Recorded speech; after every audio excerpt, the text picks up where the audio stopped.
Welcome back, everybody. Broadcasting to you from Meetings Africa. We've been here this morning, and what an exciting time it has been. I have to tell you, it's been quite incredible to see so many people gathering here and realizing that this could be the start now of something very, very special. The start of what we used to know back in 2020, at the beginning of 2020.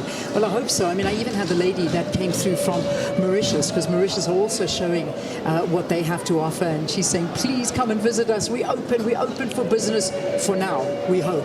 Well, I mean, that seems to be the sense of everybody, but I don't know. There's just something in the air that is telling us that maybe life is going to resume the way we used to do things, but a little bit different as it is. But let's get a little bit more of a perspective on business, maybe unusual. And here to talk to us, we've got Mr. Thandibuhle Ngudwa, who's the acting CEO of Johannesburg Tourism Company. So good to see you. Welcome. Morning, Leanne. Morning to viewers. Welcome to Joburg. Yeah, welcome to Joburg, indeed. Yes. And all the visitors that are coming in as well. How does this feel for you? Because there haven't been too many visitors lately. No, of course, it's good to see a lot of delegates buzzing into the conference, and we have welcomed them last night. The target was 1,000 delegates for this conference in the current year. And in 2020, we recorded 2,900 delegates, with making economic impact of just above 13 million. And deals that were generated, cardinal to it, were about 171 deals worth 1.6 billion. So we're hoping to get business in full swing swiftly rather. It's a good thing.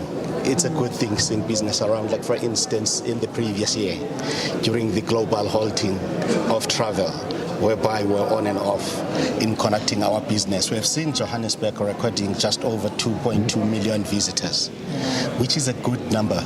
Which is a good number in my view, because that means, on the basis of income tourism multipliers, it means over 13 billion income generated in two cities' economy. So we hope to attract more. We hope to bring more of these trade fairs, business trade fairs, and we've seen the city recovering well through the establishment of the new hotels, the Hyatt House in Rosebank and Sandton, and the Voko Hotel, which is the first Voko hotel in Africa.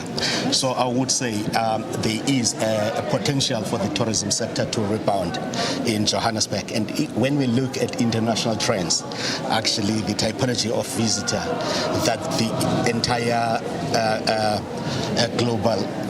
global arena is attracting is the typology of a traveler that is attracted by the attributes that Johannesburg have, and the kind of offerings that the Johannesburg have. The thing is that when you talk about the visitors, so 2.2 million, is that what was recorded in 2021? Is that the figure? In 2020. So that's 2020. Yeah. In my head, I'm thinking 2021. In 2020. So that was in 2020. Yes, so ma'am. Obviously, and you can imagine we're in and out of travel schedules. Exactly, and I mean yes. so it was not a bad year. That's a big. I mean, we're on a low growth, so anything right now is going to be incredible. And I'm so happy to hear that a lot of hotels are opening up again, because we saw so many closing down for obvious reasons. I mean, if you've got nobody going in, you just can't maintain the building. You can't keep on paying the staff. So this means that jobs are being created again. People are getting their jobs again. I want to bring up the issue, however, of the red tape around getting into South Africa. Obviously, you're involved in high-level talks. I'm not sure how high level, but we see in the rest of the world saying enough with the PCR testing, enough with wearing masks. Let's just resume life as it was. If you're vaccinated, you can come in. If not, then obviously you follow a whole bunch of procedures. Do we have that on the cards, or is that not even something that's being discussed as yet? Oh yes, it's being discussed currently it's championed by the Department of Health, because they had to look at it in circumference, because there is lives of people as well, which means the citizens of Johannesburg and the country by and large. We're gearing ourselves up for the next normal, actually, whereby we're going to live the hybrid of both lives in the new normal and in our ordinary lives back. So what we have as in the end, there are a lot of pressures. Let me put it in that way. There are a lot of attributing pressures into it.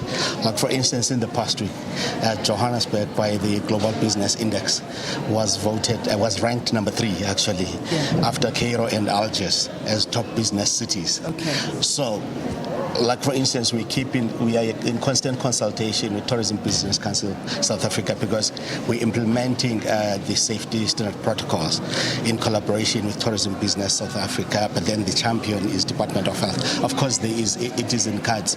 We hope that when the president is making a few adjustments in the country's level adjusted strategy, we're going to have an interpretation. Otherwise, at this point, it's something that we cannot communicate, because health experts are still and scientists are still exploring possible solutions to get back to our normal lives and look at the impact of the virus. Just one final question. So obviously that's still up in the air. It's being discussed, and we'll wait and see what the president does in the Department of Health. Oh, yes. And whether or not that state of disaster is extended as well. I mean, that's all the things that will lead us to the next phase of where we're at. I just want to ask you on a final note. We talk about in terms of Gauteng and rebuilding our reputation. Not only Gauteng, obviously Johannesburg. We're part of South Africa. We're part of a continent. Reputation is always a very hard thing, and we struggle. We do. I mean, the bottom line is Africa struggles more than any other continent. If something bad goes wrong here, it always seems a million times worse than it does anywhere else. However, with COVID, with our crime rates, with some political instability, with what happened in July with the unrest, how badly did this affect our reputation, and how hard are you working behind the scenes to ensure that we can pick things up, that we can attract people to come here and invest in the city? All right.